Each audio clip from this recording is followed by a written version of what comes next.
Briahna, what's on your radar?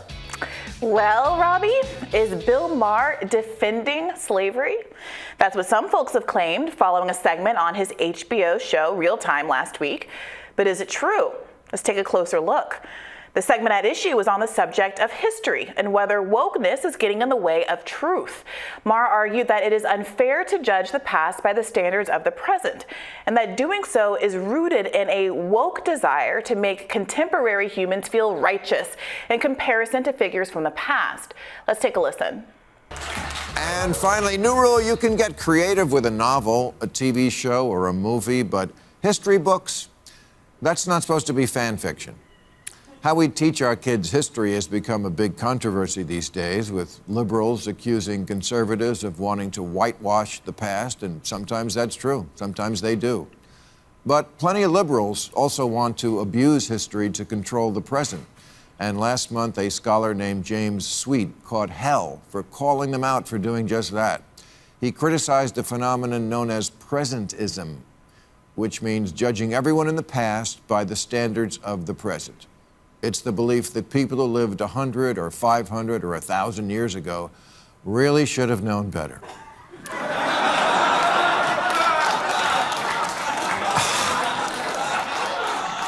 Which is so stupid. It's like getting mad at yourself for not knowing what you know now when you were 10. Maher argues that presentist critiques fail to recognize important historical context, and surely some instances of presentism do exist. I have a friend, a teacher, who recently observed that some of his students didn't realize that Negro was the preferred term for Black people until the 1960s, and that the term's use in older literature did not in fact indicate that a character or that the author was racist. And of course, on the internet, you can always find folks eager to cancel someone on the basis of their worst characteristic, regardless of how much they've also contributed in their lives. But Maher's point goes beyond that critique, one that I think reasonable folks, regardless of how they feel about wokeness, can certainly understand. In fact, Maher goes on to make the following argument. Did Columbus commit atrocities? Of course. But people back then were generally atrocious. And this is where things started to go off the rails a bit. I suspect I don't have to spend much time explaining the fallacy in Maher's argument here, because it's fairly obvious. Even if everyone were doing something wrong, atrocious even, it wouldn't make this atrocious thing right. Moreover, Maher's premise is wrong. Even in their time, many historical figures were judged harshly by their contemporaries. Isn't it possible to acknowledge, for example, the courage required of Christopher Columbus to make his transatlantic journey, while also acknowledging what he did to the residents of the island of Hispaniola when he got there? Not everyone in 1492 sold 9 and 10-year-old girls into sexual slavery. So I ask this: what is gained by making a moral equivalence between everyone who lived in the past? What is gained from erasing the moral position of someone like Christopher Columbus and the girls he exploited, for example? Maher seems to anticipate this tension when he argues that, quote, everyone who could have afforded a slave in the past had one. By injecting wealth and power into the analysis, he seems to be doing some work to explain why some people behaved poorly and others most certainly didn't. In Maher's view, the only limitation on committing moral sins is being too poor to get away with it. But again, that's not what the historical record actually shows. I went ahead and Googled wealthy Americans Revolutionary period, and guess what? In addition to being a founding father, Benjamin Franklin was one of the country's richest people. And contrary to Maher's thesis, he was also an avid abolitionist.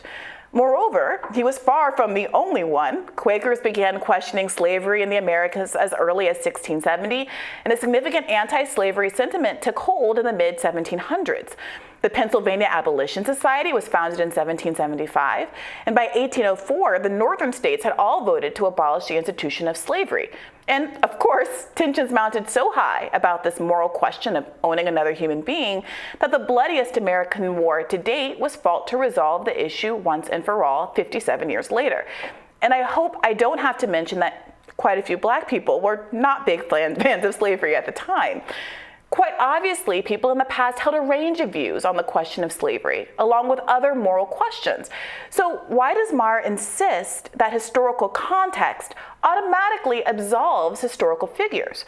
We might ask, did Benjamin Franklin, an abolitionist, Judge Thomas Jefferson, who famously bedded an enslaved girl, age 14, a girl who also happened to be the 3/4 white half-sister of his own wife? How did Quaker abolitionist Judge Franklin, who himself had 2 slaves? Maher sidesteps the question of whether certain historical figures might be judged by their peers by making jokes like these. Presentism. Yeah, this professor is right. It's just a way to congratulate yourself about being better than George Washington because you have a gay friend and he didn't. But I don't hear too many people actually chiding Washington for not having gay friends, nor do they fault Jefferson for using common terms for black people like Negro or not respecting his slaves' pronouns. What they question is how someone who wrote so compellingly about the intrinsic rights of men could have been so indifferent to the lives of people he held as chattel slaves. We can ask what we can learn from the gap between his ideals and his life and practice. If the goal of history is to learn from our mistakes and to improve upon our forefathers, why are some people so seemingly committed to painting historical figures as unimpeachable? Isn't growing past the mistakes of our forefathers something to celebrate rather than cover up? George Washington once described slavery as his life's only unavoidable subject of regret. Is it unfair to judge Washington against his own standards? If Washington wrestled with his own slave ownership, is it presentism for us to do the same? Jefferson described slavery as a, quote, moral depravity and as a, quote, hideous blot. James Madison called it the most oppressive dominion ever exercised man over man.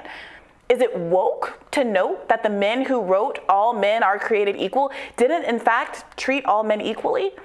Is it presentism to interrogate what our founding fathers themselves interrogated deeply in their own lifetimes? Let's keep listening. Everybody who could afford one had a slave, including people of color. The way people talk about slavery these days, you'd think it was a uniquely American thing that we invented in 1619. But slavery throughout history has been the rule, not the exception. The Sumerians, the Egyptians, the Greeks, Romans, the Arabs, British, the early Americans, all the way up through R. Kelly. Does slavery being common make it less bad? See, I hope I don't have to explain that just because multiple people, many people did a bad thing, it doesn't make it all right. All slavery is bad, no matter the color of the victim or the perpetrator. And yet Bill Maher is arguing, I'm not even sure what exactly at this point. Is Maher basically just doing what kids do when they're caught breaking a rule, trying to avoid blame by saying, hey, my sister did it too? Do I really have to explain at this point that 2 wrongs don't make a right? Moreover, it's obvious why Americans would be interested in our own country's history, isn't it? If I were an ancient Sumerian living, let's say, 150 years after the end of legal chattel slavery in Mesopotamia, or an Egyptian person living 150 years after slaves built the pyramids, I think I would be well justified in focusing on those instances of slavery. But we are Americans living 150 odd years after the end of American slavery, and just 57 years after slave descendants finally secured equal rights under the law. So what exactly is Maher's argument here? That Egyptians had slaves, so American slavery is moot, not relevant? I'm just not clear. I'm trying to be fair here, but I'm missing the point entirely. Is it that no one should mention American slavery? That we should shrug it off as not that big deal in the grand scheme of things? There's 3 huge Abrahamic religions that are very much still interested in slavery that happened 2,000 years ago in Egypt. If every Christian, Muslim, and Jewish person can fairly judge Ramses for his cruelty against ancient Jews, why does Maher feel the need to do a whole segment about how we need to lighten up the discourse around our own homegrown slavers? No one forced him to talk about this, so I'm just really curious, why this obsession with race? Speaking of the Bible, this next part is where things really start to take a turn. The Holy Bible is practically an owner's manual for slaveholders. The word slave comes from Slav. because so many Slavic people were enslaved, and they're as white as the Hallmark Channel. Who do you think gathered the slaves from the interior of Africa to sell to slave traders? Africans, who also kept their own slaves. We're a species prone to making others of our species our Now we're pretty far from presentism arguments. Does Maher think that woke people believe that slavery is only bad when the slaves are black? Does he think that pointing out the existence of white slaves is an omen of some kind? Is he imagining some viewer will be somewhere watching this, torn between arguing against black slavery and defending the value of enslaving whites? Need I really say that all slavery is bad? Now, of course, race is an important part of the American slave story. In this country in particular, black people had a special inferior legal status as less than human for hundreds of years, and then lived under an apartheid system until about 1965. Now, I know this is uncomfortable for some people to hear, but these are just the historical facts. Maher forces me to point out that blacks were singled out under the law, and that race, an immutable characteristic, determined what rights you had in America, no matter your ability or achievement. That's what makes American chattel slavery especially pernicious in the eyes of some. Roman slavery wasn't based on race. It was horrible, abusive, and degrading. But race didn't bind you and your heirs to hundreds of years of servitude without any hope of freedom. Is it wrong to acknowledge this distinction? Isn't it possible to respect the historical differences between different forms of slavery around the world without diminishing the horrors of all slavery? Well, Bill Maher certainly has demonstrated the ability to understand the importance of recognizing racial harm, at least when it comes to his own people. When Whoopi Goldberg said earlier this year that the Holocaust was not about race, but it was about, quote, man's inhumanity to man, she was rightly criticized on the basis that she was erasing a particularized harm to Jewish people. Nazis didn't just murder people indiscriminately. They launched a pogrom against Roma, the disabled, and to absolutely devastating effect, Jewish people. Approximately 6 million Jewish human beings were murdered not just because of man's inhumanity to man, but because they were Jewish. Though Bill Maher defended Whoopi Goldberg against being canceled at the time, he also criticized her for minimizing the role race played in the Holocaust.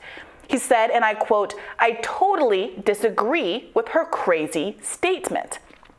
So help me understand, why does Bill Maher understand that it's wrong to minimize the targeted nature of crimes against Jewish people, but not the particular racial harm of American slavery? And what is to be gained politically from doing so? In his real-time segment, Bill Maher argues that, quote, when the truth conflicts with narrative, it's the truth that has to apologize. But when you dig into this argument, it doesn't feel like Maher is unpacking truths. It feels like he's sweeping them under the rug, like he's flattening the nuanced, tangled reality of history to tell a story about good guys and bad guys that exculpates people with wealth and power. Bill Maher argued that every rich person who could have slaves did. Well, we've established that that's not true, so I challenge Bill Maher to ask himself why, if he had lived 200 years ago, he finds it so difficult to imagine that his values wouldn't have aligned with the half of the country that fought a civil war so that I could be sitting here giving this report today. Now, Bill Maher did have one good point. I certainly have no interest in making anybody feel bad about history. Guilting voters is a liberal game, and I'll leave that to them. But it's worth taking a moment to consider who is served by a narrative that goes out of its way to minimize oppression and protect the historical memory of wealthy elites, regardless of race. Maher's decent point? Sometimes liberals do, in creative context, overuse race and gender-fluid casting for the sake of representation. A couple of years ago, they made a movie called The Aeronauts about the scientists who broke the record for the highest altitude in a balloon.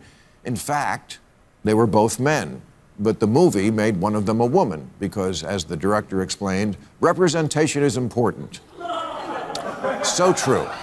Women never get enough credit for the things they didn't do. Frankly, I disagree with that casting choice. There are enough real historical women that folks could write about. Let's see some of those scripts about those people. But But it should be noted that race and gender bending and casting is not just an invention of the left. Some might argue it's a response to some pretty conservative whitewashing over the years. Look at this clip someone put together in response to the recent controversy around the Black Little Mermaid. You know what? You're right. I mean, just imagine. Imagine if they cast Angelina Jolie as Afro-Latina woman Marion Pearl. Or if they cast white actor Jack Palance as Cuban Fidel Castro. Or if they got the white actor Ben Affleck to play the Mexican-American man Antonio J. Mendez. Or if they got the white actress Elizabeth Taylor to play the Egyptian Cleopatra. Or a white actor like Jim Sturgis playing Asian-American Jeffrey Ma. Or if they got white actor Sean Connery to play Moroccan Malay Ahmed El Rassouni. Or if they put little white Shirley Temple in blackface as a slave child. Or they cast white actor Joseph Fiennes to play black man Michael Jackson. Or even if they got white actor Johnny Depp to play a Native American man. Or white Welsh actress Catherine Zeta-Jones to play Griselda Blanco.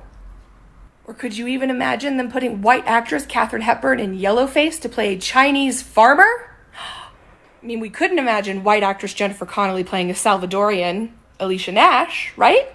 Or white actor John Wayne playing the Mongolian Genghis Khan? Or white actor Christian Bale playing the Egyptian Hebrew Moses? Or perhaps Marlon Brando as Emiliano Zapata? I mean, no one could ever imagine white actor Fred Astaire in blackface playing Billy Robinson, right? That's only about half of that clip. You should watch the whole thing, but I think the lesson here is clear. We have got to stop just politicizing everything. People may have takes you don't like, cite historical truths that make you uncomfortable, make casting decisions that you don't agree with. But we have to stop making this about how the other side is uniquely evil or acting in bad faith or is somehow out to get you. I promise you, the only ones making money off of this divisive rhetoric are millionaires like Bill Maher. Meanwhile, have your wages gone up recently? Is the woke person you work with someone you should hate because they like a movie you don't like? Or is it someone you could join with in the fight for more pay, better hours, and sick days? Casting Michael Jackson's pretty tough, though. Let's all be clear. What's that Kanye West line? I got my white light-skinned friend look like Michael Jackson, got a dark-skinned friend look like Michael Jackson. I love that. I was cracking up through that montage. But, people do silly things, Yeah, and look, I agree that casting's gotten much more sensitive in that regard. I would probably argue too sensitive, but you gave a lot of past examples. Obviously, the blackface examples, I don't think anyone would disagree with those, but even the intermediate, like the lady who was Cleopatra or other choices. But then they got mad that Gal Gadot got cast as Cleopatra, even though she's of the same region, and the Egyptian ruling family was actually from.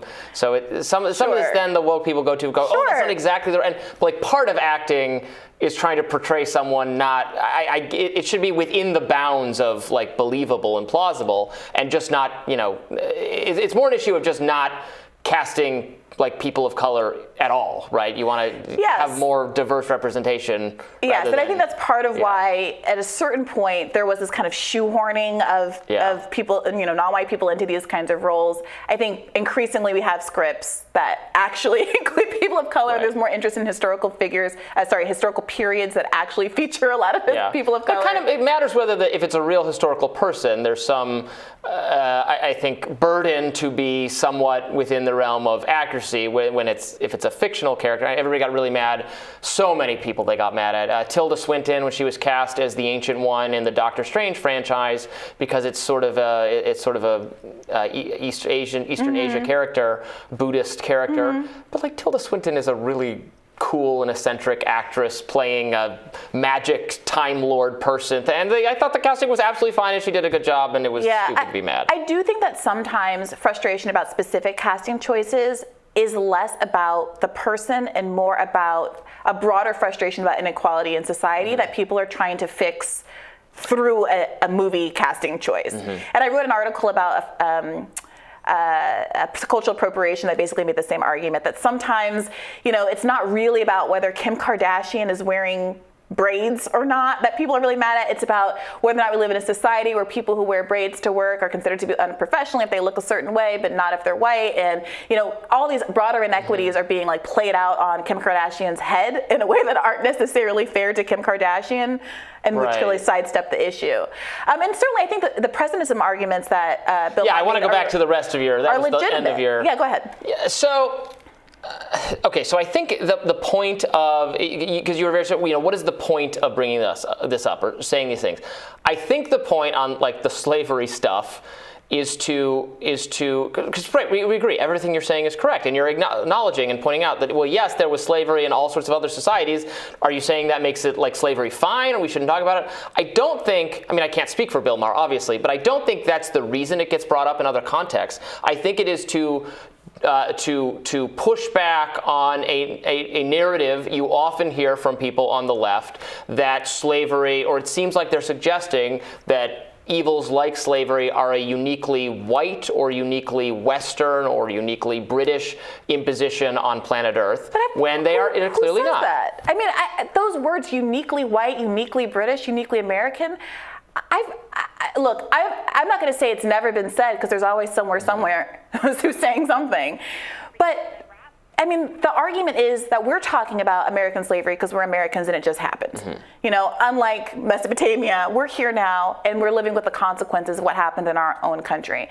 And it does sometimes feel like these deflections to other parts of the world and other eras are intended to keep us from talking about what our community and our country has a responsibility to do, given the legacy that we have here. That's my only concern. I'll give you things. I've heard people on the left, maybe they don't actually think this and they're just saying it kind of incautiously in a sort of, ranting against things they don't like. I've heard capitalism invented slavery, or slavery is a result of capitalism. But capitalism is 300 years old, and slavery, as you pointed out in your radar, can be found in ancient Babylon and Sumeria and Egypt, etc. Yeah, so it's I think those are a little bit of rhetorical gestures that don't mean a ton. And I also do think there are specific ways that slavery has manifested in different places that are specific and unique from each other, including American chattel slavery, which had some specific characteristics that we could get into at another time. But I think that the broad point should be that if someone is trying to claim that only white people are evil and only white people do a certain thing, that's obviously not true. And if saying that repeatedly, or saying that before any conversation of slavery, will help people feel less defensive and be willing to engage with what happened in this country, I'm happy to do so. All right, and one more point I had to make. I think we should put historical figures in their proper context, and we should acknowledge that these people we revere as the founders of our country were to varying degrees very flawed, some more flawed than others. Thomas Jefferson, very flawed. Benjamin Franklin, not nearly as flawed, etc. The test is, do these persons' positive contributions to history outweigh whatever their failings were, or whatever, and were their failings particularly out of place for that time? You can look at Jefferson Davis or John C. Calhoun or Robert E. Lee and say that the thing they're most known for was fighting or advancing an evil cause, so they should not be remembered fondly. A test that I think a George Washington and so on easily pass, or much more easily pass. Maybe some of those figures, maybe Woodrow Wilson, doesn't pass so easily. Yeah. And so that would be how I would. I think it's fair. And this question of whether we should remember anybody fondly or not, I don't know that that's really the goal here of history. I don't have fond or not fond thoughts about George Washington. He's just a guy. He's complicated like all of us. I'm not going to judge him out of his own context. I'm not going to be mad at Shirley Temple, poor little thing, for being put in blackface. Things are context specific. There are people who need to learn that lesson more than they have. But certainly I want to separate, I think, some legitimate questions about presentism from this broader conversation that seems to be in some ways downplaying what's happened in our own country in recent history. All right, well, look at that. We had a productive exchange on a spicy subject. Always like to see it. More Rising right after this.